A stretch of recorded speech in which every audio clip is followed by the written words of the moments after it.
I'm Angie Miles saying welcome to special coverage of the election of 2024 from VPM News. We're here with you on air and online at vpm.org throughout the evening, monitoring returns and talking about important issues in today's races.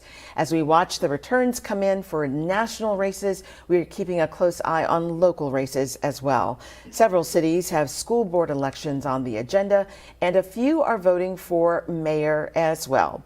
Rich Marr is host of our political podcast, RVA's Got Issues, and Rich is a political analyst, lucky for us. He teaches at Randolph-Macon College in Ashland. And Rich, what is new and noteworthy about some of these local ballot issues this time? Right, so of course we have in Richmond the mayoral race, really important, but there's also a number of cities and localities all across the Commonwealth who are voting for similar kinds of races. For mayor out in Virginia Beach, school board in Williamsburg, and some of these localities, some of these cities particularly, are voting in November for the very first time.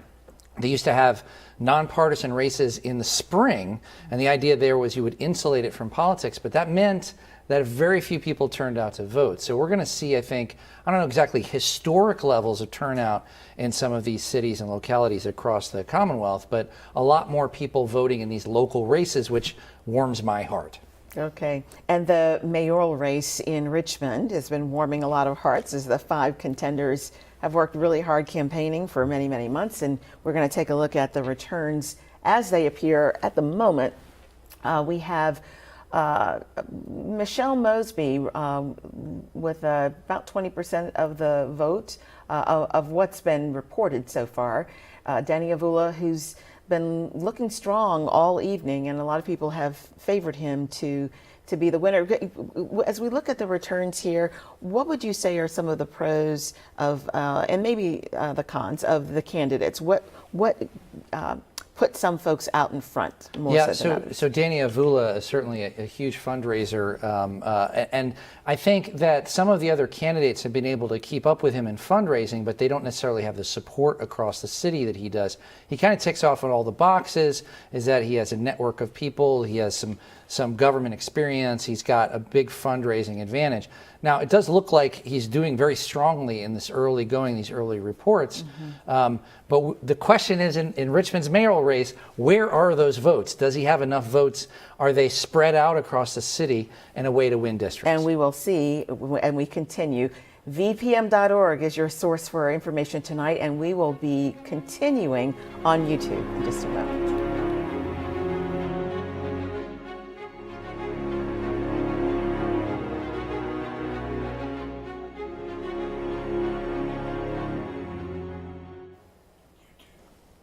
Thank you for staying with VPM News for coverage of election 2024. The congressional returns have been coming in, the local races, we've been looking at those as well. You may be among those concerned about the vote being certified eventually, and we don't know exactly how long that will take, but we know that over the last several weeks, months, even years, the claims of voter fraud have made more than a few people concerned about what may happen. We're going to take a look at that in a moment. But first, let's see if we can check in on the returns as we have them at the moment.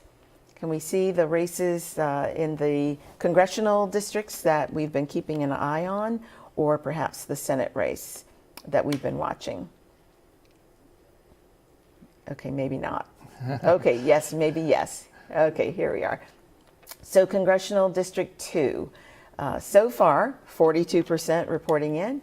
Jen Kiggins is the incumbent with the lead.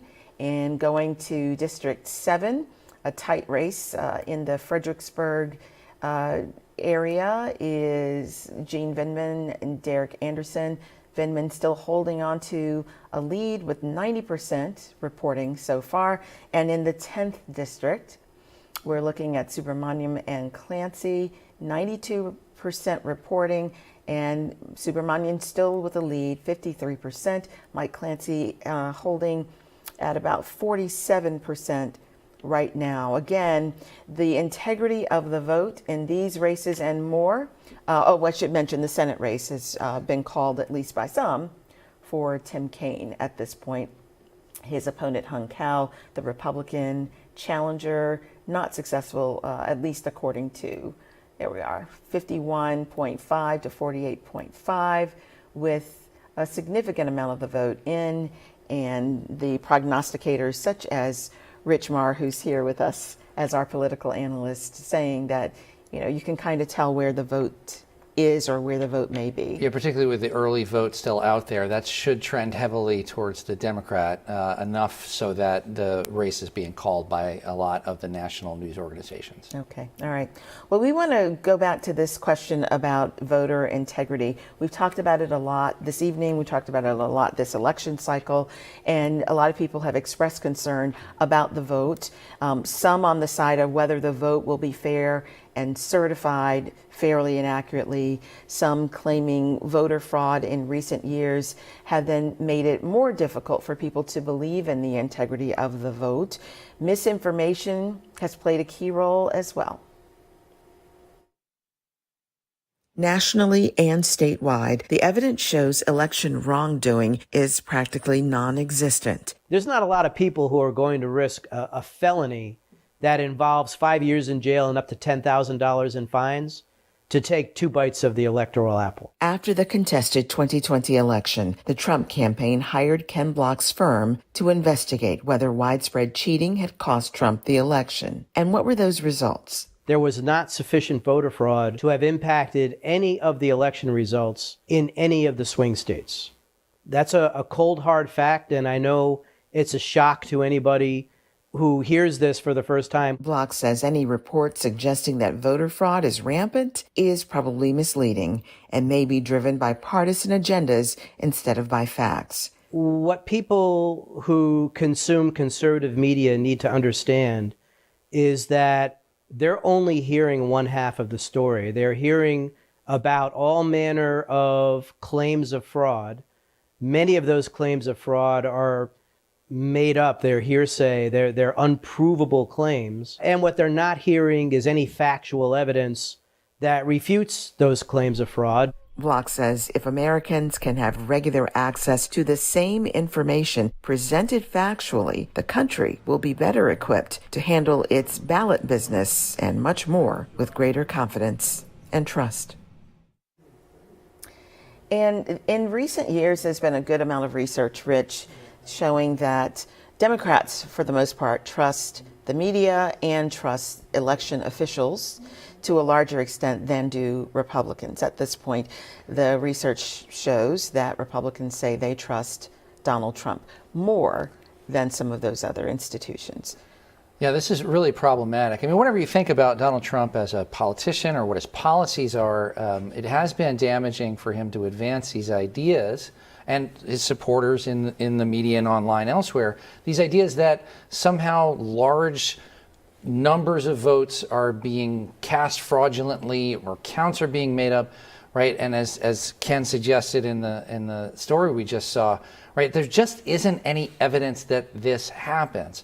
And this is a partial problem with people getting trapped into social media bubbles and reading, Facebook posts without really understanding the context behind them. But I just wish people could really take to heart the idea that this is just not the way that our votes go. It's just not the way that our elections operate. There aren't busloads of immigrants. There aren't thousands of non-citizens voting. There aren't, Democrats or other kinds of officials creating, false numbers. It's just elections aren't stolen in that way. We do want to make sure that we secure our votes, that the integrity of the vote is protected. But that's just not happening on the scale that these stories are being told. And it does undermine people's faith in the results of our democracy with really bad results. And the head of the News Literacy Project, for example, has told us that we are in many ways living in different information universes now. There are things that some people take for granted and understand, other people have never, ever even heard, and vice versa. Yeah, it's really, really damaging for a civil democratic discourse, right? Again, the idea that we could disagree about approaches and policies, about taxes, about abortion, about anything, but we should at least understand the facts on the ground about what's actually happening in our democracy. So understanding like what the problems of a vote are and what the problems in an election are, it's really important not to be caught up in this kind of like feverish dreams of Democrats stealing votes when there's just no evidence that it's happening. And we can have these issues arising at a national level, but they do affect us down at the state level and local level and impact the trust and understanding we have between and among one another.